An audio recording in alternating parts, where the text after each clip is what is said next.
Hello, Rebels, and welcome back to my life. We're here with Aunt Sybil. Say hello, Aunt Sybil. Hello, Aunt Sybil. Yes! So we just came from having lunch out at Austin Barbecue at the Ironworks restaurant. Austin, as you might know, very, very famous for its barbecue joints. The best one in the world is Smitty's, but Ironworks was also very, very good. His building is entirely filled with condos, and from what I hear, they're extremely nice condos that cost millions of dollars. And that over there is the Hyatt, where we have been hanging out the last couple of days. Apparently these squirrels are Xing. Somebody should do something about this. Something needs to be done about all the squirrel Xing. It's so pretty. I could just stand here forever, except that the bridge is very hot and I'm in the sun. Yes. Oh my god. So there's lots of trees and nature and whatnot surrounding the lake. And this is all really right in the middle of Austin, which is pretty cool, and one of the reasons that I very much wanted to move here. Wanted, past tense, don't worry Megan, haven't changed my mind.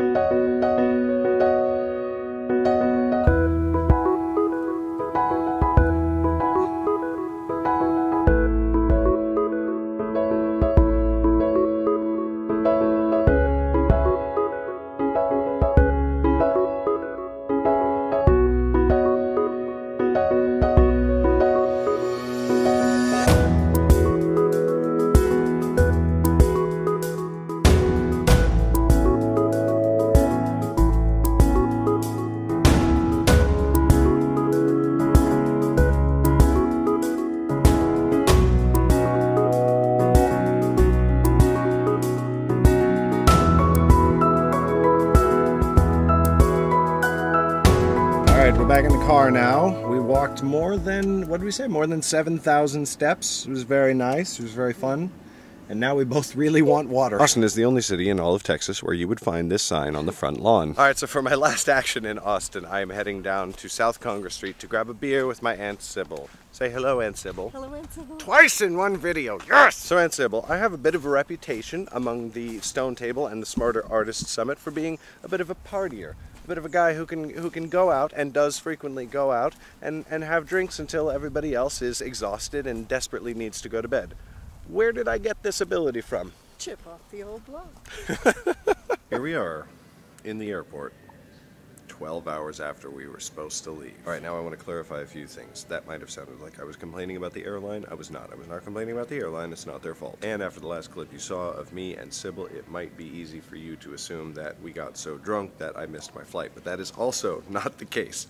Would be a hilarious story, not what actually happened. What actually happened is that once I got to the airport, I went to the gate that was on my original boarding pass on my Delta app on my phone. However, I neglected to notice, as I have apparently always neglected to notice, that there is a little piece of text below your gate number that says, "Your gate might change. Please check when you get to the airport." Sure enough, it changed and I missed my flight. I missed my flight by but actually less than 5 minutes. Not like, but actually is a new thing that I've acquired down in Texas. Apparently I say like quite a lot, so I'm supposed to start saying not like, but actually every time I catch myself saying like, in the hope that that really annoying habit will make me stop doing it. Now it's almost 6 a.m. or now it might be 6 a.m. for all I know, and I am about to finally board a plane and go home to see my family. Is there a lesson to be learned from this, Rebels? Yes, there is. Always check your freaking gate number. Always, always double check. Always go up to the desk and say, I just want to make sure I'm in the right place, okay? Okay. And if there's another lesson to be learned from Austin in general, it is that it's very important to go out into the world and do what we can with it and try to make what we can of it. I wouldn't trade anything in this trip for the world. Except for the missed flight. I would trade that away pretty quick. Standby passenger Bronson, please check in. I thought they said Robinson check in, but it turns out I was wrong. The last thing I told Aunt Sybil before I left her house, got in a lift, took a ride to the airport, and promptly missed my flight was that I never have enough time with her. Careful what you wish for, right? But it's true, I don't have enough time with her, or with my dad now that he's moved across the country. I don't have enough time with any of the people who don't live in the same city as I do. I don't have enough time with the people who do live in the same city as I do. There isn't enough time, I feel. There just isn't. Because it's limited. And I don't want it to be limited. I want it to go on forever. So has everybody in the entire history of humanity, right? So, yeah. Until we figure out how that works, we have to make do with what we can get when we can get it. I will soon be back home in LA, And I will soon be seeing you from the comfort of my office. Although I might sleep for like 2 days before I make another video. So just in case, thank you so much for watching, and I will see you tomorrow. Bye.